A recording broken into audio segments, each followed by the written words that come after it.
Welcome to Locality's Making Bank podcast, where we continue our exploration of South Florida's entrepreneurial landscape with host Keith Costello, co-founder and CEO of Locality Bank. Sit back, relax, and let South Florida visionaries guide you on an entrepreneurial journey from tribulation to triumph, sharing the very stories that have shaped them. Bryan Vreeland, welcome to Locality Bank's Making Bank podcast. Thanks for having me. I'm looking forward to it. Yeah, so, we had a conversation right here about a month or so ago with Sean Sackman, who's a former banker who's now working with you, I guess, right? Yeah, he's our CFO. And Sean's a great guy, introduced us. And as we're sitting here, I'm going, wow, you've started all these different businesses, and I was fascinated by it. So you're a natural for this podcast where we like to dig into entrepreneurial stories. So thanks for being here. Of course, it's a pleasure.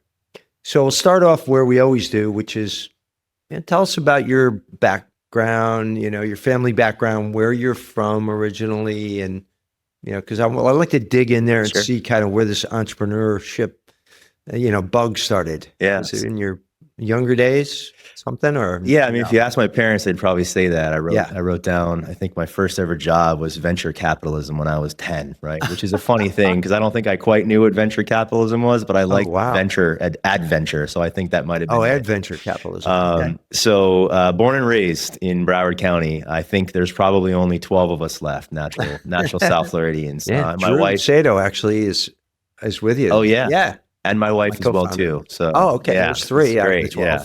So born and raised here. You are, yes. And Broward County fully too. The only time I wasn't in Broward County was when I went to Florida State. So I was raised by two hardworking parents. My father was a independent salesman on the road all the time. He was repping furniture for European companies, and he was selling it to companies in the States like Rooms to Go, City Furniture, et cetera. Mm-hmm. So he would rep those brands, drive all over the state, and sell those brands to those large distributors here in the States. And my mom was a lifetime employee of MCI WorldCom, et cetera. So she was there for, I think, 47 years, 46 years. That company blew up, didn't it? It did. It did. And she got Bernie Evers. She got out right before that. God bless her. Yeah. My dad wanted, I think, is on American Greed. He definitely is on American Greed. And the story we hear almost every time we talk about my parents' professional life is my dad wanted her to stay in the business more and keep earning stock because WorldCom was blowing up at the time and she was done. So she lets him know all the time that she made the right decision. Yeah. So, I bet she does. That's a good move. Yeah. So my father was always very entrepreneurial, worked for himself. And I think that's where I kind of learned that. And I was raised by two salesmen. So I knew when I was young, I really wanted to be in front of people and be in charge of whatever my own destiny was. So I think that's kind of where my entrepreneurial spirit came from. Yeah. And I'm also a little stubborn and a little bit of a control freak, so I knew it probably wouldn't work working for somebody else. So that's smart. Yeah. Yeah. So good. So you grew up right here, went to high school here, all of that. Where'd you go to high school? American Heritage. Oh, nice. Yeah, Great American school. Heritage Patriots. Yeah. And then you go to Florida State. What'd you study at Florida State? I didn't know what I wanted to be when I grew up, so I just did general business administration. Okay. I rode that all the way through. Yeah. So just a generic business degree. Okay. Yeah. And then you get out, you get your first job with ADP, is that right? No. Okay. No. So my first job out of college was working in restaurants because I still didn't know what I wanted to do when I grew up. Okay. Yeah. And I had a lot of people. Yeah. Right? Yeah. And I had a buddy that worked at Enterprise Rent-A-Car. And I said, hey, he should check this out. So I checked out Enterprise, and that was my first real corporate job. Okay. And that was probably the best thing that ever happened to me. That's a great company. It was great. Yeah. And I learned so much so fast. I was really able to apply a lot of the things I did like, from like operating a branch to selling to people management to building a culture. Loved all those things. So I really flourished there and enjoyed all of my time there. And actually met my first professional mentor there who I still talk to. At Enterprise? Oh, yeah. Wow. Yeah. He was a couple levels above me, but we clicked right away, and I was able to lean in on him and take a lot of life advice from him. And he looked out for me And God, we still, to this day, are still very tight. Is he still working there? Yeah, he's still there. Oh, at Enterprise. Yeah. Wow. So he moved around the country a couple of times and fell back into South Florida, and he runs the South Florida market now. Nice. And I'm still very close with him, and still kind of a big brother, little brother type relationship. That's nice. Yeah, it was awesome. Right. And then ADP. So I got recruited to go to ADP from Enterprise, because after a certain amount of time, you realize working 60 hours a week and managing 23-year-olds can be cumbersome. So then you go take your first outside sales job, which I did. And really grateful for the experience there. It taught me outside phone sales, but it just wasn't a good fit for me. And then fell into recruiting. So Robert Half Technology was my next opportunity from there. And I really dug in and found a sale, an outside sale, and a client-facing opportunity that I really loved, and got into the recruiting space. Absolutely loved it. Yeah, that's great. So that's a good story because it's interesting. So all my kids went to Florida State, but my son just graduated a year ago, and same thing. Business, didn't know what he wanted to do. I think that's a common story with a lot of young people. And I think that it's interesting how you kind of went to a few different companies and found Robert Half. Oh, this is great. Now I found what I want to do. And then what was your next step? Sure. So started a team from scratch in an industry I didn't know. So I had to dive in head first. At Robert Half? Yes. Yep. Really had to immerse myself in learning that vertical, learning all the nuts and bolts of that business, taking all of the management level experience I learned from Enterprise and how to build a team and learn and grow a team. Loved the job, but realized quickly I was bringing in a lot of these clients. I was closing the deals on my own. I'm saying, well, I'm kind of doing all this on my own. And we had just had our second child with my wife, and she was ready to go back to work. She was done with the being at home with the goo goo gaga all day. So she ended up getting a job at Ultimate Software. Oh, wow. And the comp package for her meant full benefits were covered for the family, so I could take my risk. And I came home one day and I said, Jackie, I'm ready. I want to take my own shot. I want to give a go at building a recruiting company from scratch. And, you talk to your inner circle of family. My parents thought that was a terrible idea because I had 2 kids and a mortgage, the classic story, right? And my wife looked me in the eyes and said, go for it. And that was my, awesome. I love that story. That is so cool. That was my push over the edge. That's a great partner. Oh, the best. I'm lucky. Jackie took care, that was the right answer. So then dove in head first. And never looked back.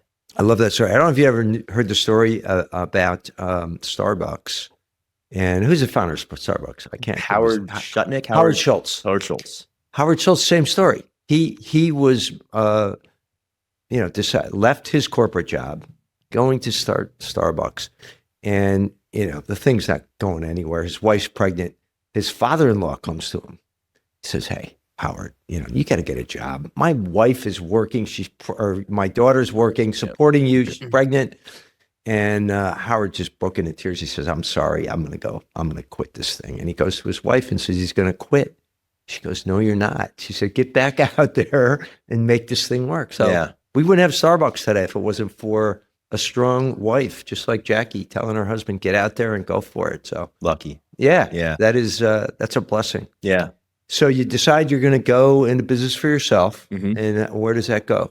How do you get started? So out of respect of Robert Half, I didn't take any client data. I started from scratch. So I had already been cold calling. So I grinded the pavement to pick up new clients and start selling IT staffing services. And that's self-funded, that business, right? You don't really have a lot of startup costs. It's you and a phone and you're out Pretty there. much. Let's go. Networking events, stuff like that. Just pounding the pavement, right? So really bit down into making that work. And I think in our first year, I maybe picked up 3 or 4 clients, made enough money just to skirt by. And I think that's one of the 3 times in the journey where you look yourself in the mirror and you're like, God, is this going to work? Like, am I going to have my breakthrough? How come it's not happening as fast as I thought? And I think a lot of entrepreneurs probably look themselves in the mirror at that moment and they're like, all right, I'll just go back. I'll get a job. Kind of like tucking tail. And I always have been a firm believer of when you have that doubt, a lot of people could back out, but the ones that really make it push through that moment and say, all right, I maybe feel scared, but I'm going to keep going. And 6 months later, we had 2 massive breakthroughs. I landed 2 huge opportunities and was able to scale the contingent workforce business and billable hours business in IT labor, and we exploded. So the story I always tell was because I was in a non-compete the first year, I set the company up in my dad's name, and all of the mail and the checks and everything would go to my dad's house. So after that 13th month, 14th month where it broke through, my dad called me one day and he goes, "Hey, it's got 4 checks in the mail." He goes, "I kind of like this business." I go, "I told you," right? So that takes off, really fortunate, good opportunities. And it was me and a recruiter, and we were just busting our butts, working the phones. We were running a full desk. We would pick up job orders, and we would go fill them with recruiting on ourselves. So it was great, bootstrapped. So framing that, for a lot of entrepreneurs that come to that point, and everybody does, right? It's never just works out exactly the way you think it's going to. Things just don't fall. That's not life, right? It's hard, or everybody would be doing that. It's very hard. And so pushing through, that's a great lesson. And thanks for sharing that with everybody. Yeah. So you get through that first year, it's tough. And then how's it go? So you start landing a couple big accounts, and where's it go from there? We're scaling fast. Everything looks great. You think it's going to be smooth sailing for the rest of your life, and 2020 hits. Okay. And COVID happens. Yeah.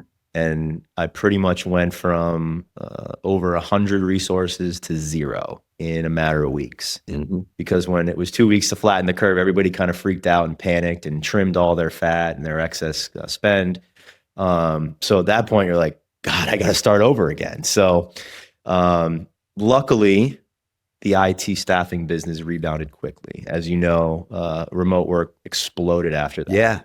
But I had to reinvent myself, and I took the BPO approach, where at that point I had a client that I was heavily invested in their recruiting efforts, and I knew that company from the HR perspective through and through. Mm-hmm. So I knew what BPO was, and I knew I could do an outsourced HR operation end to end. So I put together a plan, and I called the CEO of the world's largest supply chain. And she's also a mentor of mine as well. Thank God I have good people around me. And I sat her down and I said, I can run your entire HR department from end to end. You won't need to have any staff. You'll be able to pay us a flat rate, and we'll do everything from recruiting to offboarding and everything in between. And we made a presentation to their executive leadership team, and they pulled the trigger and gave us our first BPO opportunity. How'd you get in that door? I was servicing them as a IT service vendor before. Okay. So I had been working with them for about almost 2 full years. Okay. So you had a relationship with the company. They had a great relationship. And they knew you were doing a good job with what you were already doing. Mm-hmm. So they gave you a shot at this. Mm-hmm. And then where'd you take that business? So we grew that onshore BPO model. Mm-hmm. And that was my break into that side of the world. So that's a totally different animal than just recruiting. Right. Settled into that client, grew that client, and started to look for other opportunities where we could approach clients and take over parts of departments, kind of offshoring labor. And it was always going after tactical labor so that companies could realign their budgeting dollars and remain more strategic. That was always our pitch. That was always our goal. And over time, we grew that business. And unfortunately, it was a mutual separation with that client. The purchasing arm was who I managed, and the parent company was sold off to private equity. So, and it was a large restaurant chain. So, mutual separation. So, yeah. But we were able to build some great connections in logistics and supply chain through that. And that's how I fell into offshoring.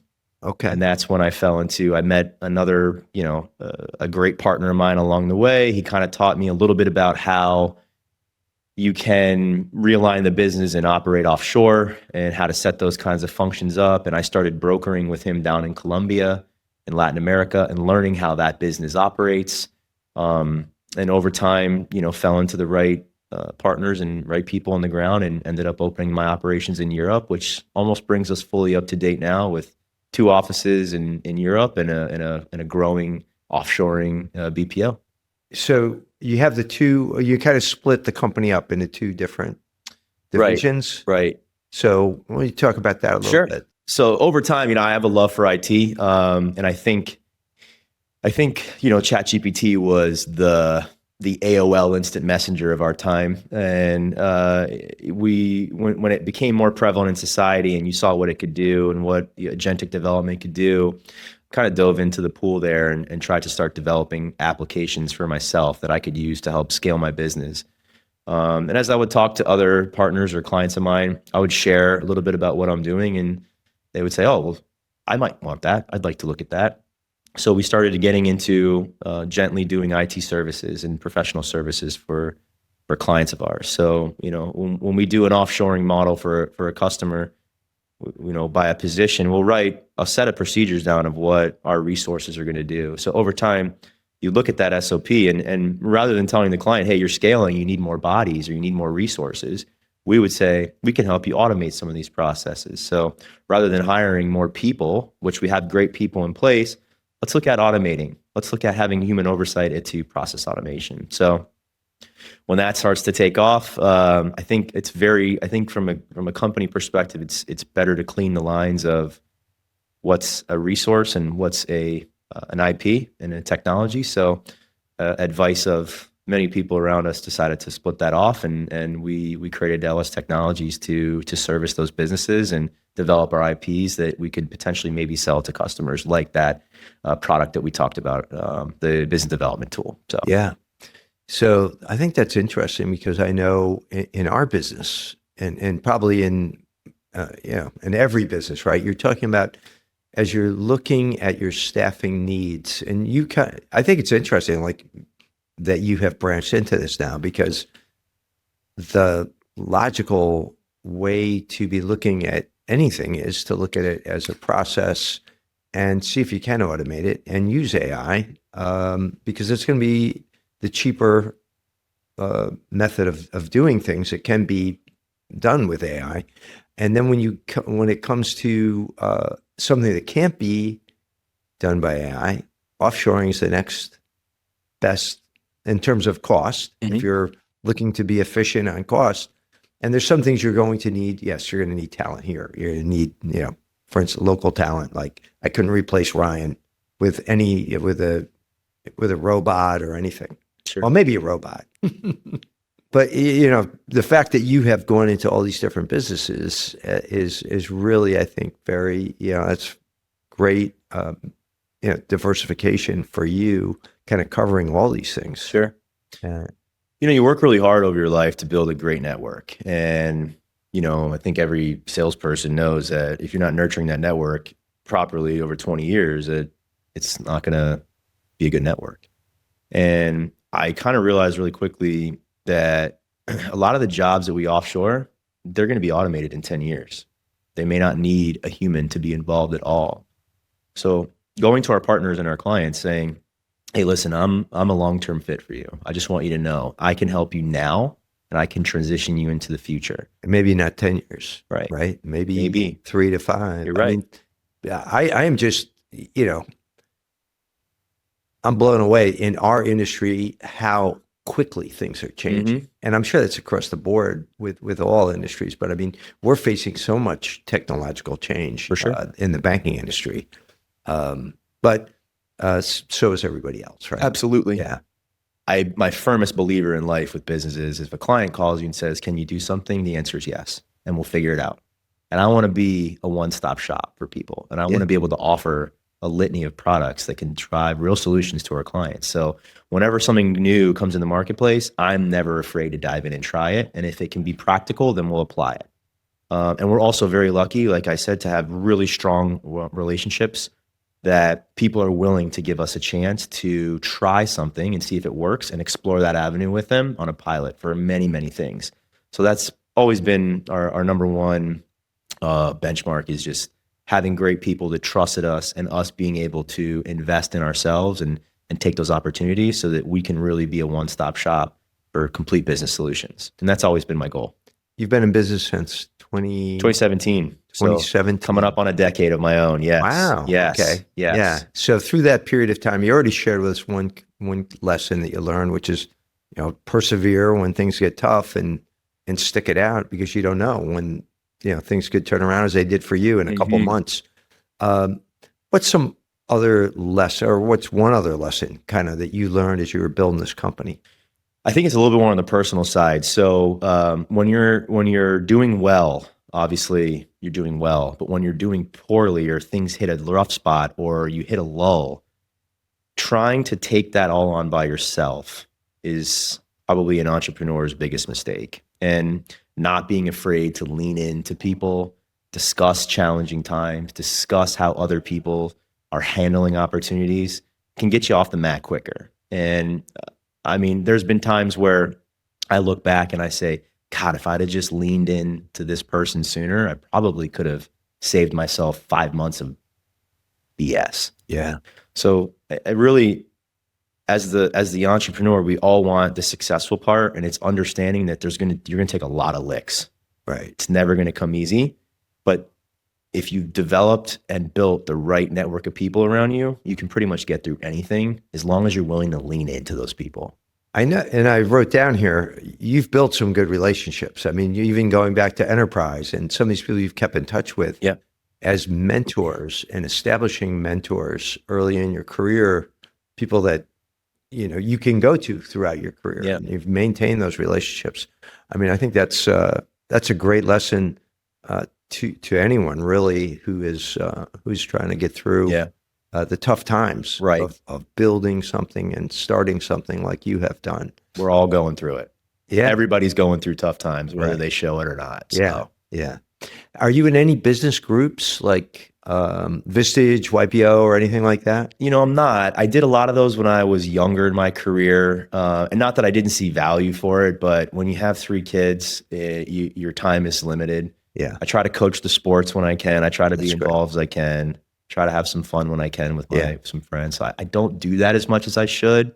So that's probably another maybe weakness that I should lean into more. Well, that, you've developed some good mentors, so that's a good thing. But for those that don't have mentors, those groups are great for exactly what you're talking about. I've been in Vistage since 2009. I love it. We share everything with the members of that group when we're going through, as people are always going through tough times. But to have that group where you build the trust that you can share those things and get great advice from, we have I think 12 people who are all business owners or CEOs, in our group. So it's, maybe as the kids get older, you may jump in, who knows, and join us. Oh, maybe I'll join one with you. There you go. I'd love to invite you one time just to sit in if you want to come. Yeah. Why not? Love to have you do that, because we don't have anyone who is in a business like you are. So you'd be a great addition to our group. As you have built the business, how many, just to give me an idea of the growth of the business, do you have people who are working, you said mostly remote, right? Yeah. So how many people do you have?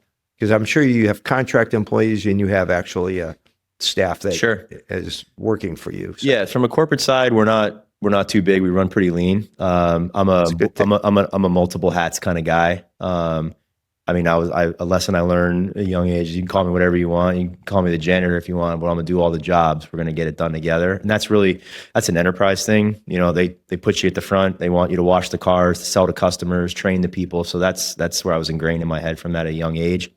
Abroad, in all of our offices, it kind of fluctuates a lot, but we have a couple hundred resources offshore at any time between Latin America and Europe. And those resources, albeit technically not corporate employees, they're employees of all of our divisions there that service our customers. Oh, that's great. Yeah. So you mentioned, you already mentioned Jackie, and you have 3 kids. How old are your children? 21, 11, 6. Okay. So I have a nice gap.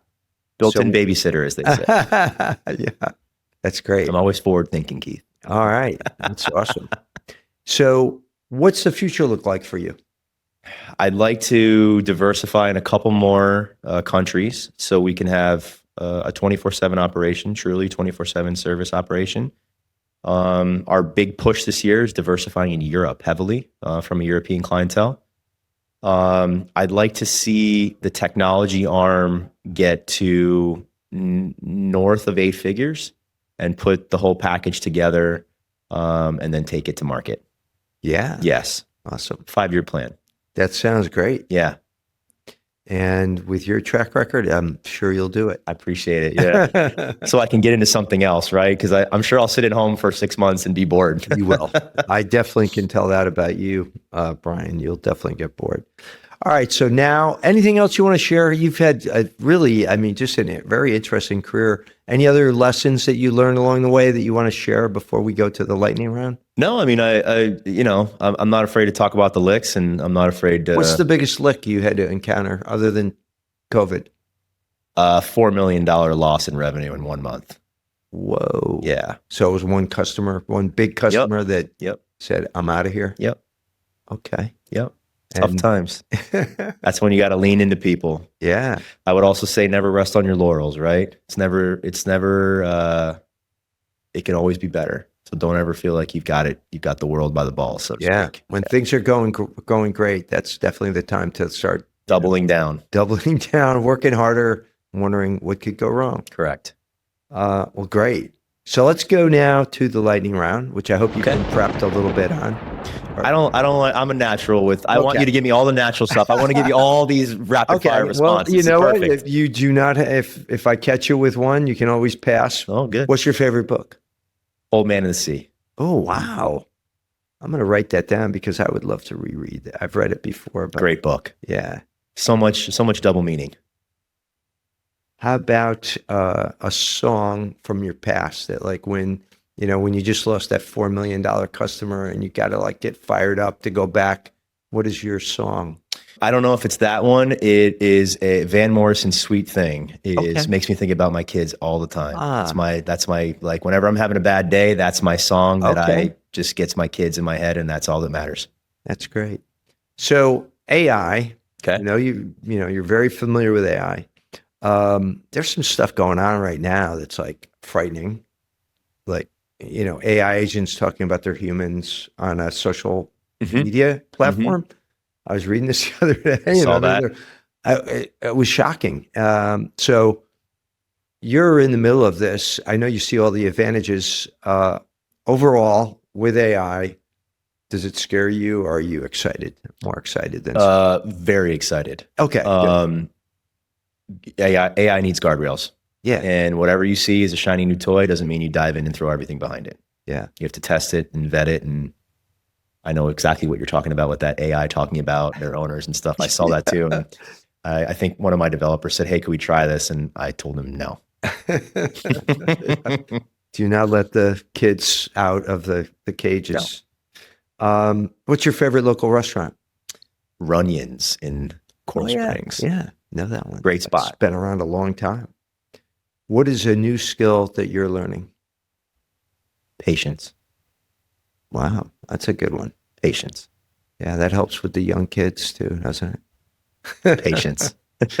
What do you do for fun? I would golf 8 days a week if you let me. Really? Yeah. Okay. Well, you might, after you sell your business, be happy. Actually, I know a lot of guys. I would golf until my hands bleed if I could. So, all right. Love it. Oh, that's great. Yeah. What's your favorite course around here? Around here, I'm lucky enough to be a member at Parkland Golf, and nice. I got to be honest, we might have the best course in Broward. So I'm very fortunate for that, for sure. Oh, that's great. What's a fear that you've had to overcome? Will I be successful? Yeah, that's very honest. Self-doubt. Yeah. I think a lot of that happens, but again, you got to push through that because there's always going to be a voice in your head saying you're going to fail, and you got to be able to channel that. Yeah. Yeah. That's a very good one. How about anyone living or dead that you could have dinner with? Always my dad. Is your dad passed away? No, 76 years old. Thank God. Okay, 76. Good. He's healthy. He plays golf 6 days a week. Good. So. Did you have siblings too? I don't. I'm an only child. Okay. Right. All right. So you get to do that. Is he down here? They just moved to South Carolina. Okay. So when I tell you I talk to my dad maybe once or twice every single day, I do. But when we were growing up, we butted heads a lot. So the older I got, we're like best friends now. So it's funny. My son is 23 now, and we butted heads, and now it's like all of a sudden we're like best friends. I feel like I need to make up on a lot of lost time with him, for sure. Oh, that's great. Well, let me ask you, because you've shared what you're doing, your business, on, with the IT area that you're doing with the technology, you're basically covering a lot of needs that people who are listening may need someone like Sure. you, obviously, right? So how can people get in touch with you? Sure.